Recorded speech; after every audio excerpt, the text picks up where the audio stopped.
বিএনপির media cell সম্ভবত জুলাই আগস্টের যেই আন্দোলন সময়কালীন যেই অনলাইন অ্যাক্টিভিস্টগুলো তাদেরকে নিয়ে একটা ফটো কাট করছে, ধন্যবাদ স্বরূপ আর কি। সেইখানে শাহেদ আলম, জাহিদুর রহমান, জিল্লুর রহমান, তারপরে শহীদুল আলম, পিনাকি ভট্টাচার্য, ইলিয়াস হোসেন সহ আরও বেশ কয়েকজনের জায়গা হয়েছে।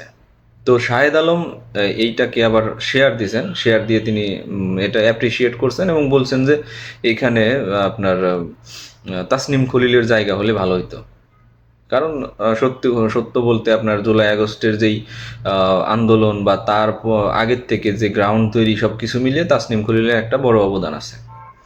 তো ওই শাহেদ আলমের পোস্ট বা উদ্বেগের পরে তাসনিম খলিল আবার একটা পোস্ট করছে, সেখানে তিনি বলছেন যে আমি নিজেও চাই না কোনো রাজনৈতিক দলের ব্যানারে আমাকে যুক্ত করে তাদের প্রচারণায় অংশগ্রহণ করুক বা এরকম কিছু। তো এই জিনিসটা আমি অ্যাপ্রিসিয়েট করি। যারা অ্যাক্টিভিস্ট তাদের আসলেই নিউট্রাল থাকতে হয়। একটা দলের ব্যানার থেকে যখন তাদের নাম ছাপানো হয়, তাদের পিকচার শেয়ার করা হয়, তখন সেই সমস্ত ব্যক্তিগুলো তাদের গ্রহণযোগ্যতা হারাতে থাকে, কিংবা তাদের যে নিরপেক্ষতা সেটাও কিছুটা হারাইতে থাকে, খর্ব হতে থাকে। কারণ হচ্ছে যে ধরেন যে বিএনপির মিডিয়া সেল যেটা করছে এইটা ধন্যবাদ হিসেবে, ধন্যবাদ স্বরূপ তাদের অবদানকে স্বীকার করে একটা ফটো কাট করছে, কিন্তু জিনিসটা আমাদের দেশের রাজনীতি তো বোঝেন, এটা অলরেডি পলিটিসাইজ হয়ে গেছে যে তার মানে এরা এরা বিএনপি পন্থী। কিন্তু আসলে কি তাই? পিনাকি ভট্টাচার্য বর্তমানের যে স্ট্যান্ড বা অবস্থান সেটা কিন্তু টোটালি বিএনপির পরিপন্থী, বিএনপির বিপক্ষে যাইতেছে। ইলিয়াস হোসেনও মানে মোটামুটি অনেক দূর সরে গেছে বিএনপি। আগে তো মনে হইতো যে সে বিএনপিরই কথা বলতেছে, কিন্তু এখন কিন্তু সেটা মনে হয় না। তারপরে শহীদুল আলমের মতো ব্যক্তি বেশ কয়েকটা সভা সেমিনারে সম্ভবত শহীদুল আলম গেছেন বিএনপির, কিন্তু তার মানে তিনি যে বিএনপি পন্থী এমন কিছু না, কিন্তু তিনি স্বাধীনভাবে কাজ করেন। আরেকটা জিনিস হইতেছে আপনার জিল্লুর রহমান, সাংবাদিক। তিনি কিন্তু অ্যাক্টিভিস্টের বাইরেও একজন সাংবাদিক, অতএব একজন সাংবাদিকের গ্রহণযোগ্যতা, নিরপেক্ষতা কিন্তু প্রশ্নবিদ্ধ হয় যখন, হতে পারে সে বিএনপি পন্থী বা বিএনপির প্রতি সফট কর্নার তার থাকতেই পারে, কিন্তু সেইটা যখন আপনি পাবলিকলি নিয়ে আসেন নিজেদের ব্যানার থেকে, তখন সেটা সত্যি কথা একটু ব্যাকফুটেই ঠেলে দেয়। বরং জাহিদুর রহমান একজন সাংবাদিক, তাকে এইভাবে সেম কন্ডিশন জিল্লুর রহমান, জাহিদুর রহমান এদের।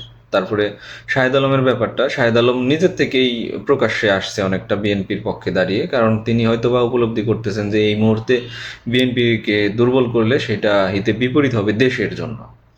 তো সব কিছু মিলিয়ে প্রত্যেকজন ব্যক্তিরই জুলাই আগস্টের যে গ্রাউন্ড তৈরি করা দীর্ঘ সময় ধরে, পাশাপাশি ওই সময়টা আন্দোলনের উত্তাল সময়ে তারা যেই অবদান রাখছে আন্দোলনকে সফল করার জন্য, সেটার জন্য তারা ধন্যবাদ পেতেই পারে।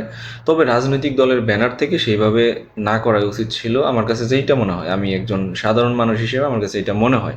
এতে হয়েছে কি যে এই ব্যক্তিগুলোকে অন্য সময়, পরবর্তী সময়ে ট্যাগিং করা সহজ হবে। যখনই শহীদুল আলম একটা কথা বলবে নিরপেক্ষভাবে, তখন তাকে সহজে ট্যাগিং করা যাবে যে আপনি তো বিএনপি পন্থী, অতএব আপনি তো এটা বলবেনই। তো জিল্লুর রহমানও সেই সেম কন্ডিশন, জাহিদুর রহমান বলেন, মানে যে কেউ। তো এই জন্য রাজনৈতিক দলের ব্যানার থেকে সরাসরি কাউকে যুক্ত করার আগে অবশ্যই ভেবে চিন্তে করা উচিত। যদিও আমি বুঝতে পারছি বা সবাই বুঝতে পারছে যে এটা জাস্ট থ্যাঙ্কসফুল একটা বিষয়, যে ধন্যবাদ বা কৃতজ্ঞতা থেকে, কিন্তু সেটা আসলে তো আমাদের দেশের রাজনীতি নোংরা ট্যাগিংয়ের রাজনীতি, সেটা তো আসলে এই সুন্দর থাকবে না। কয়েকদিন পরে যখন ইলিয়াস হোসেন একটা কথা বলবে, তখন বলবে যে ও আপনি বিএনপির পন্থী, আপনি তো বলবেনই, আপনি তো বিএনপির পক্ষে টানবেনই।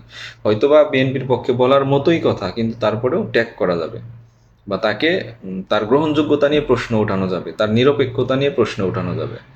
তো এটাই। জানি না বিএনপির মিডিয়া সেল আসলে কতটা দূরদর্শিতার পরিচয় দিয়েছে, তবে আমার কাছে জিনিসটা এরকম মনে হয়েছে।